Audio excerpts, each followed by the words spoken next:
बस कुछ नहीं चाहिए, मेरे भैया को उसने मारा है, फांसी की सजा होनी चाहिए और हम लोग की सारी खुशियाँ छीना है। उसके भी घर का रौनक जाना चाहिए, उसके भी घर का खुशियाँ जाना चाहिए। किसके?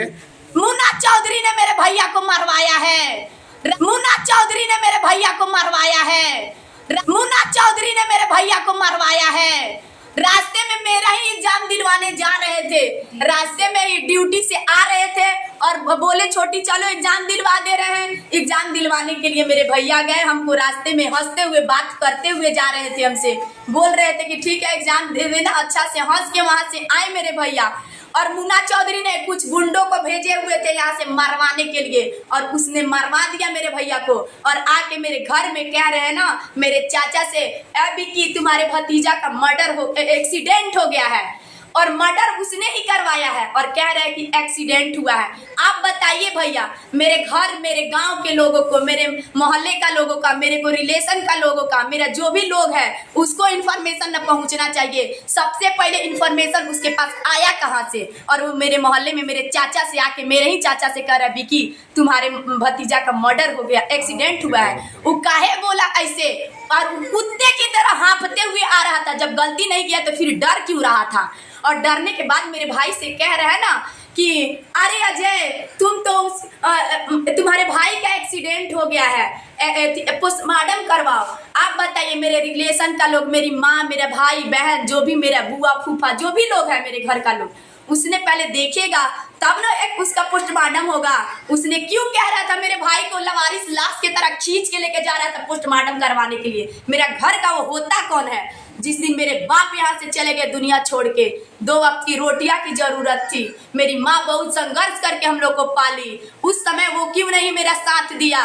मेरे भाई का क्यों साथ नहीं दिया? अभी क्यों बोला कि हम तुम्हारा जिंदगी भर साथ देंगे? पोस्टमार्टम करवाओ अजय। वो काहे बोला ऐसे? उसको नहीं बोलना चाहिए ना। और कुत्ते की तरह काहे हाँफ रहा था जब गलती नहीं किया था तो? और उसके फोन पे हजारों कॉल आ रहा था, 2 मोबाइल लिया था, फोन आ रहा था, कह रहा था कि हाँ सर, हाँ मेरा ही करीबी गोल्डन है मेरे मोहल्ले का, उसका एक्सीडेंट हो गया, उसका अच्छा से ट्रीटमेंट करवाया जाए। और गोरखपुर जाना है तो गोरखपुर जितना पैसा लगेगा हम पैसा लगाएंगे। क्या पैसा वही देखा है? हम लोग को क्या समझता है पैसा? हम लोग दलित, बात ये है कि दलित समाज का लड़का था, दलित समाज के लड़कों को कोई देखना नहीं चाहता है। ये हम लोग को कहता था दुसाध चमार का औकात क्या है, ये क्या है, वो क्या है। यही दुसाध चमार का औकात क्या है, उसको जल्द से जल्द उसको फांसी की सजा दी जाए ताकि मेरे को पता चल जाए कि क्या होता है औकात एक ADJ 1 का स्टाफ का मर्डर करवाने का। यही हमको फांसी की सजा उसको होना चाहिए और जल्द से जल्द उसके बेटों को पकड़ा जाए और उसके बेटों के साथ सजा। वैसे ही मेरे भैया, मेरे घर के रौनक, मेरे घर की खुशियां जैसे गई है वैसे उसके भी घर का जाना चाहिए। उसके बाप जो है उसको भी उसकी घर की हर खुशियां जाना चाहिए। जैसे मेरे बाप ने चले गए इस दुनिया से छोड़ के, क्या उसको थोड़ा सा भी दया नहीं आया कि जिस घर में बाप नहीं है उस घर का लड़का कितना मेहनत, कितना संघर्ष करके मेरे भैया पढ़े थे।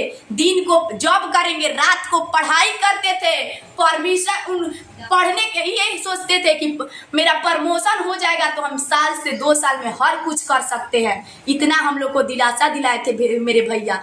पढ़ाइया रात को 2-2 बजे, 3-3 बजे रात तक पढ़ेंगे, इतना संघर्ष करेंगे। आज तक मेरे भैया ना किसी से झगड़ा किए थे, ना किसी से लड़ाई किए थे, ना किसी से मेरा कोई दुश्मनी है, कुछ भी नहीं है हम लोग के साथ। बस यही इससे दुश्मनी जमीनी मैटर था बहुत, 2014-15 का उस समय का मैटर। 1-2 साल पहले भी एक बार उसके बेटे और उसके बाप और उसके साथ हुआ था मुहामुही मेरे भैया से, और वही खीस वो निकाला है, मर्डर करवा दिया है मेरे भैया को जानबूझ के। मेरा घर, जहाँ तक कि मेरा घर भी था वो घर को उजड़वा दिया। क्या वो सोच रहा था जिस घर में बाप नहीं है, जिस घर का लोग नहीं है, इसका तो चलो कुछ भी कर देंगे हम।